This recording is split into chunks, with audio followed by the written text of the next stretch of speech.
కూటమి పార్టీలకు సంబంధించినటువంటి నేతలు కార్యకర్తల నుండి ఇప్పుడు వివిధ సందర్భాల్లో వినిపిస్తున్న మాట జగనే నయం, జగనే నయం.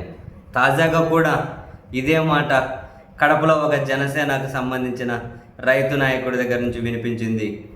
జనసేన ఆట పుటాలవరి వెంకటయ్య ఆయన కలెక్టర్ ఆఫీస్లో నిరసన కూర్చున్నారు. ఏమో ఎలాగ పెడతారని చెప్పి చించుకొని పనిచేశాం.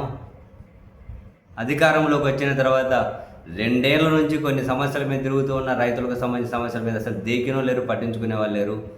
జగన్మోహన్ రెడ్డి ముఖ్యమంత్రిగా ఉన్నప్పుడు చాలా నయం, ఏమన్నా చెబుతూ ఉన్నా వింటూ ఉండి రైతులకు చాలా చేస్తూ ఉండి చాలా చేశారు.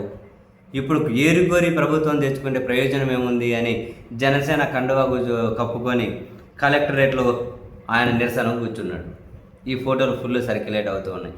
ఒక్క ఈయన వెంకటయ్యనో ఇంకో ఈయన ఒక్కరే అని కాదు, చాలా చోట్ల మీరు సోషల్ మీడియాలో చూసినా లేదా కొన్ని వీడియోలు విడుదల చేసే సందర్భంలో కూటమి పార్టీలకు సంబంధించిన కార్యకర్తలను చూసినా వాళ్ళు చెప్పే మాట ఒకటే, జగన్ ఉన్నప్పుడే గౌరవమైన ఉంటూ ఉండే, జగన్ ఉన్నప్పుడే గుర్తింపైన ఉంటూ ఉండే, జగన్ ఉన్నప్పుడే కనీసం ఆసుపత్రుల్లో కొన్ని సేవలైనా అందుతూ ఉండే, జగన్ ఉన్నప్పుడే ఆసుపత్రుల్లో మెడిసిన్ అని అందుతూ ఉండే, జగన్ ఉన్నప్పుడు ప్రభుత్వ స్కూళ్ళలో మంచిగా జరుగుతూ ఉండే, జగన్ ఉన్నప్పుడే కనీసం మహిళలకు మేలు జరుగుతూ ఉండే.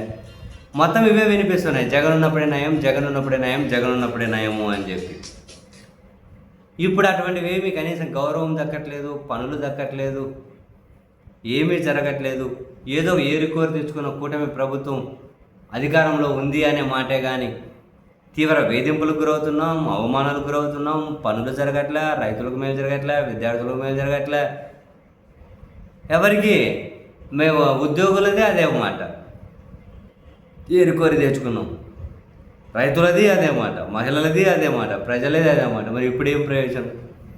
జనరల్గా ప్రభుత్వాన్ని తెచ్చుకున్నారో వచ్చిందా అది సరే తర్వాత సంగతి. ఆ చర్చ ఇప్పటికీ జరుగుతూనే ఉంది. మరి ఇప్పుడు అధికారంలో ఉన్న వాళ్ళు కనీసం వాళ్ళ మీద వచ్చే వ్యతిరేకతనైనా తగ్గించుకునే ప్రయత్నం ఎందుకో వాళ్ళు చేయడం లేదు. ఆ కూటమి పార్టీల కోసం పనిచేసిన వాళ్ళేమో అదిగో ఈ విధంగా జగనే నయం అని చెప్పి వాళ్ళేమో ఇట్లా నిరసనలకు వీడియోలు విడుదల చేస్తారు. జనము దగ్గర నుంచి ఎక్కువగా అదే మాట అనిపిస్తుంది. ఇప్పుడు ప్రభుత్వాన్ని జగన్ ప్రభుత్వాన్ని కంపేర్ చేసుకుంటే జగనే మేలు కదా అనే చర్చ బలపడుతుంది రోజు రోజుకు. మరి తెలియదు ఇప్పటికీ జగన్ ఎందుకు ఓడిపోయాడో, ఏ ప్రాతిపదికన జగన్ ఓడించారు, ఏ ప్రాతిపదికన ఇప్పుడు ఉన్న వాళ్ళని అధికారంలోకి తెచ్చారు అన్నది $1 మిలియన్ ప్రశ్నే. అండ్ ఇప్పుడు వచ్చిన వాళ్ళు కరెక్ట్గా అప్ టు ద మేనిఫెస్టో ఏమైనా పరిపాలన చేస్తున్నారా అంటే వాళ్ళ సూపర్ 6లో చూస్తే 1, 2 అని టిక్కులు పెట్టుకుంటూ ఎన్ని ముందుకు వెళ్ళారు, ఎన్ని ఆపేశారు, ఎన్ని ఇంటూ మార్కులు వేశారు, దీని మీద ఒక క్లారిటీ వస్తుంది. సరే, ఎన్నికలకు ఇంకా 2.5 సంవత్సరాల పైన టైం ఉంది. అప్పటి వరకు చూడాలి మరి కూటమి పార్టీల నుంచి ఇంకెంతమంది బయటకు వచ్చి జగనే నయం అని చెప్పి అంటారు.